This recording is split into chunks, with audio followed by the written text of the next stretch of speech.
अमीरी का घमंड। शहर का नाम था नूरनगर। ऊंची इमारतें, चमकती सड़कें और शीशे की दीवारों में कैद सपने। यहाँ अमीरी इज्जत थी और गरीबी बोझ। इसी शहर में सबसे बड़ा नाम था अयान मलिक। अयान के पास दौलत थी, ताकत थी, शोहरत थी। उसके एक इशारे पर फैसले बदल जाते थे, लेकिन उसके दिल में इंसानियत की जगह घमंड ने ले ली थी। उसका मानना था इस दुनिया में सब बिकता है। अयान का बचपन गरीबी में बीता था। टूटी छत, भूखे दिन और तानों से भरी रातें। पिता कहते थे, गरीब होना सबसे बड़ा जुर्म है। उसी दिन अयान ने तय किया, जब उसके पास होगा तो दुनिया उसके सामने झुकेगी। और जब झुकने लगी तो वह खुद को भगवान समझने लगा। एक दिन सड़क किनारे एक बूढ़ा आदमी पानी मांग रहा था। अयान ने अनदेखा किया। ड्राइवर ने बूढ़े को धक्का दे दिया। भीड़ चुप थी। तभी एक लड़की आगे आई। सहर। उसने बूढ़े को उठाया, पानी पिलाया और अयान से कहा, पैसे से बड़े आदमी बन सकते हो, इंसान नहीं। ये पहला मौका था जब किसी ने अयान की आंखों में आंख डालकर बात की। अयान ने सहर के बारे में पता कराया। वह एक सरकारी स्कूल की अध्यापिका थी, झुग्गी बस्ती में गरीब बच्चों को पढ़ाती थी। अयान ने उसी बस्ती को हटाकर मॉल बनाने का फैसला किया। नोटिस आए, बुलडोजर चले।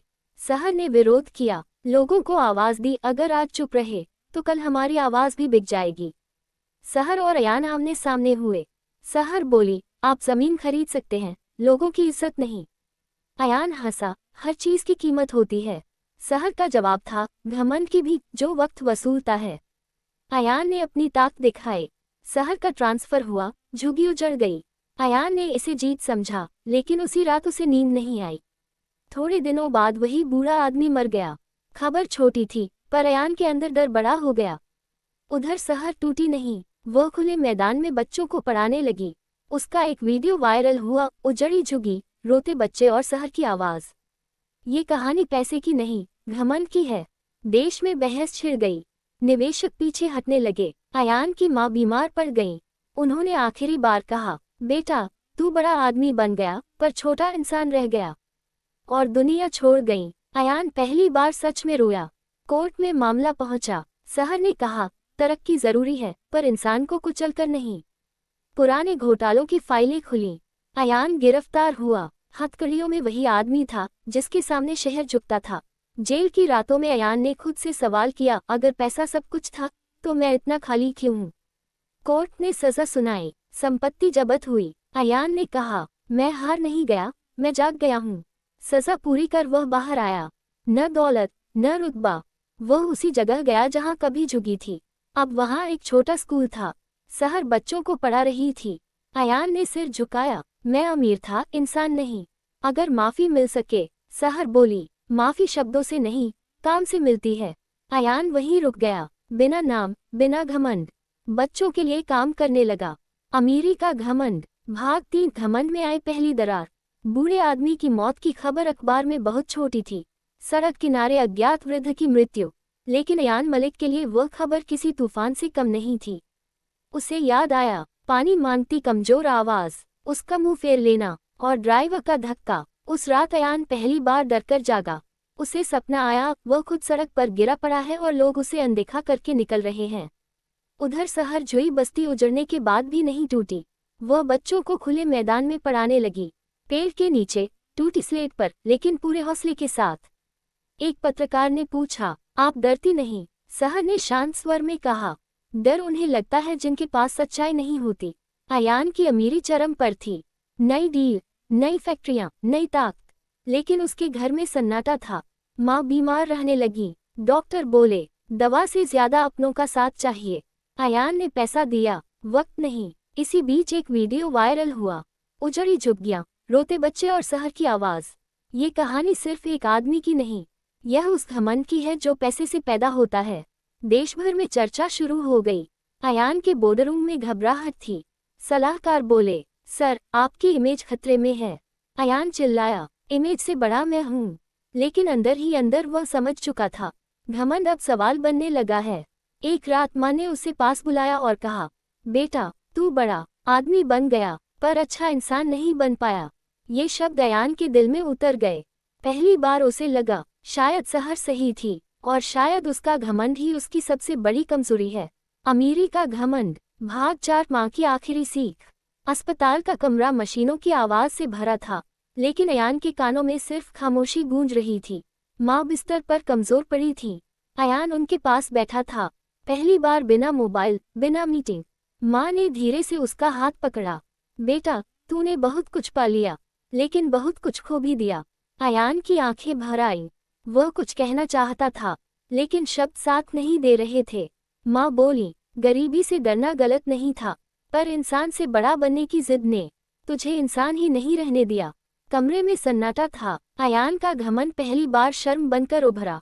माँ ने आंखें बंद की और कहा, अगर सच में अमीर बनना है तो दिल को खाली कर दे, घमंड के लिए जगह मत छोड़। और उनकी सांसें थम गईं। अयान की दुनिया उसी पल रुक गई। वह जो कभी किसी के सामने नहीं झुका, आज माँ के सामने टूट गया। उसने पहली बार समझा, कुछ नुकसान पैसे से पूरे नहीं होते। अमीरी का घमंड। भाग 5। अदालत का कटघरा। अदालत में उस दिन भीड़ कुछ ज्यादा थी। कैमरों की चमक, पत्रकारों की फुसफुसाहट, सबकी नजर एक ही आदमी पर थी। अयान मलिक, वही नाम जिसके लिए कभी दरवाजे अपने आप खुलते थे, आज उसी नाम के आगे लिखा था, आरोपी। जज ने फाइल पलटी और गंभीर आवाज में पूछा, क्या ये सच है कि सैकड़ों परिवारों को बिना वैकल्पिक व्यवस्था के हटाया गया? अयान कुछ पल चुप रहा। पहली बार उसके पास जवाब नहीं था। तभी सहर आ गया। वह न चीखी, न रोई। उसकी आवाज शांत थी, लेकिन हर शब्द भारी था। माय लॉर्ड, विकास जरूरी है, पर इंसान को कुचलकर नहीं। जमीन पर हक पहले रहने वालों का होता है, मुनाफा बाद में। अदालत में सन्नाटा छा गया। अयान की वकील टीम दलीलें दे रही थी, कानूनी शब्द, तकनीकी बातें, लेकिन जज की नजर अयान पर थी, उस आदमी पर जो अब पहली बार अपने फैसलों का बोझ महसूस कर रहा था। जज बोले, कानून सबके लिए बराबर है, चाहे नाम कितना भी बड़ा क्यों न हो। अयान को लगा जैसे उसके पैरों के नीचे से जमीन खिसक गई हो। अदालत से बाहर निकलते समय उसने सहर को देखा। उसकी आंखों में जीत नहीं थी, बस एक सवाल था, क्या अब भी घमंड जिंदा है? अयान ने नजर झुका ली। पहली बार अमीरी का घमंड। भाग 6। साम्राज्य में दरार। अदालत की सुनवाई का असर अगले ही दिन दिखने लगा। अयान मलिक का नाम अब सिर्फ ताकत की पहचान नहीं रहा था, बल्कि जोखिम बन गया था। शेयर गिरने लगे, इन्वेस्टर्स की मीटिंग्स रद्द होने लगी। फोन, जो कभी रुकता नहीं था, अब खामोश रहने लगा। बोर्डरूम में भारी माहौल था। एक सीनियर पार्टनर बोला, सर, हमें कुछ समय के लिए आपसे दूरी बनानी पड़ेगी। अयान ने तीखी नजर से देखा। दूरी? कल तक तुम मेरे नाम से सौदे करते थे। वह आदमी झिझका, फिर बोला, सर, अब नाम डराने लगा है। ये शब्द अयान के सीने में चुभ गए। घर लौटकर अयान देर तक शीशे के सामने खड़ा रहा। उसे वही चेहरा दिखा, महंगा सूट, लेकिन थकी आंखें। उसने खुद से पूछा, क्या मैं सच में इतना कमजोर हूँ कि एक सवाल से मेरा सब कुछ हिल जाए? उधर सहर अपने काम में लगी थी। अदालत के बाद भी उसने जश्न नहीं मनाया। वह जानती थी, ये लड़ाई किसी एक आदमी के खिलाफ नहीं, सोच के खिलाफ है। वह बच्चों से बोली, ताकत मिलना बुरा नहीं, पर उसे दिखाने की जरूरत पड़ जाए तो समझ लो कुछ गलत है। अयान के खिलाफ एक एक करके पुरानी फाइलें खुलने लगी।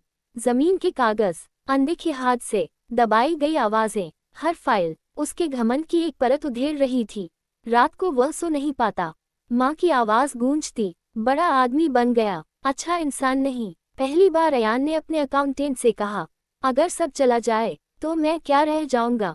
अकाउंटेंट चुप रहा, क्योंकि उस सवाल का जवाब पैसे में नहीं था। अमीरी का घमंड। भाग 7। हथकड़ियों का सच। सुबह का समय था। अयान अभी ऑफिस जाने की तैयारी ही कर रहा था कि दरवाजे पर जोर की दस्तक हुई। दरवाजा खुलते ही सामने पुलिस खड़ी थी। अयान मलिक, आपको जमीन घोटाले और दस्तावेजों में हेराफेरी के आरोप में गिरफ्तार किया जाता है। कुछ सेकंड के लिए अयान को लगा जैसे यह कोई मजाक हो। वह आदमी जिसके एक फोन पर अफसर खड़े हो जाते थे, आज उन्हीं अफसरों के सामने खड़ा था।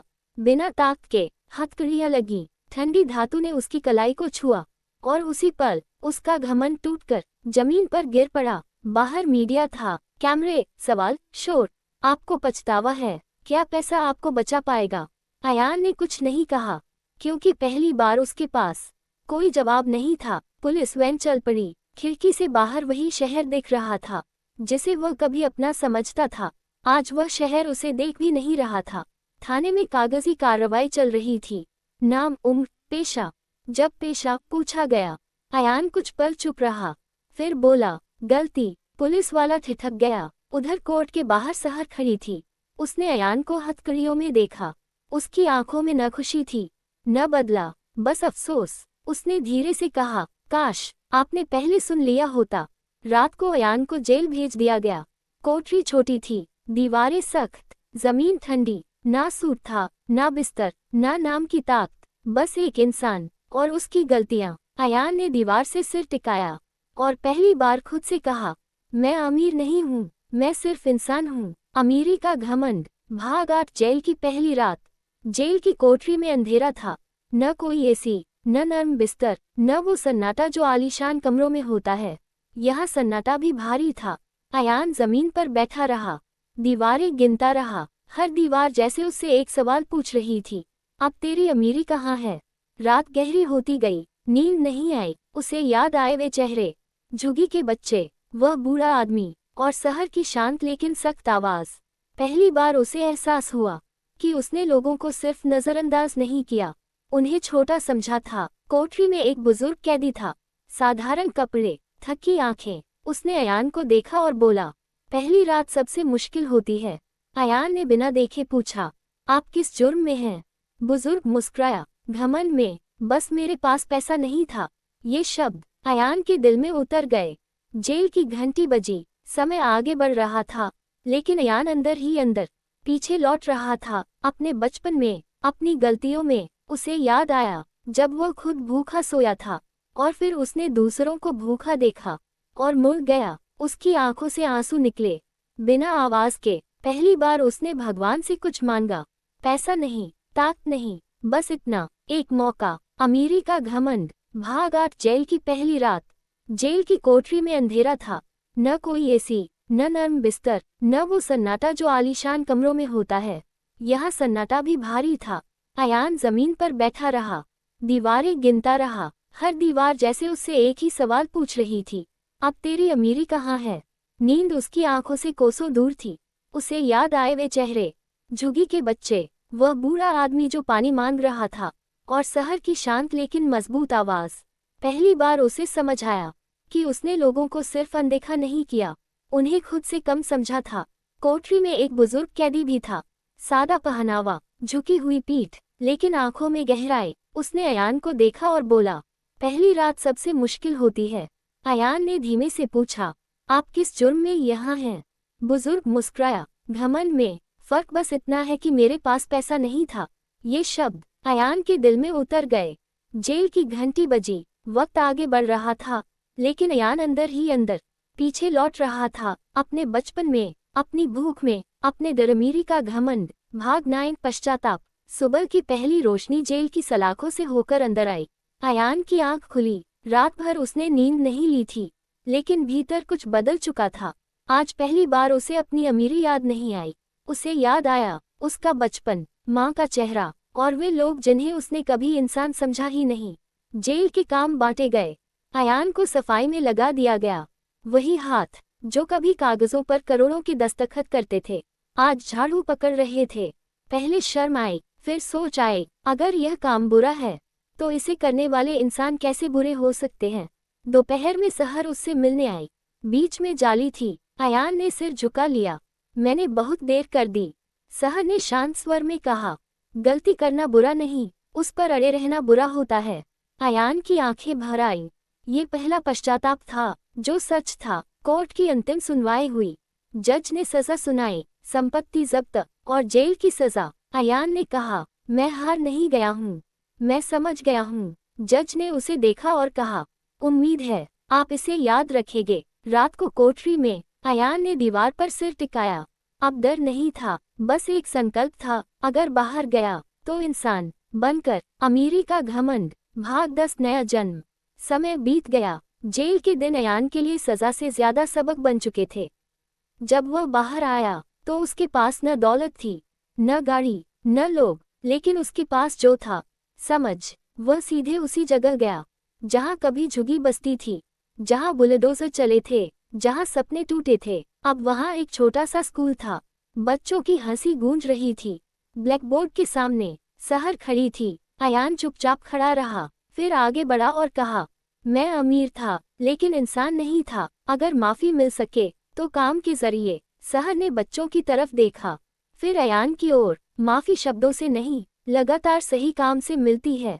अयान वहीं रुक गया। कभी बच्चों को पढ़ाता, कभी साफ सफाई करता, कभी टूटे बेंच ठीक करता। न कोई नाम, न कोई पहचान। लोग पूछते, ये कौन है? सहर बस कहती, एक इंसान जो सीख गया। एक दिन एक बच्चा बोला, सर, आप पहले क्या करते थे? अयान मुस्कुराया, गलतियां। बच्चा हंस पड़ा। शाम को अयान ने आसमान की तरफ देखा। वही आसमान जो कभी उसने ऊंचाई से देखा था।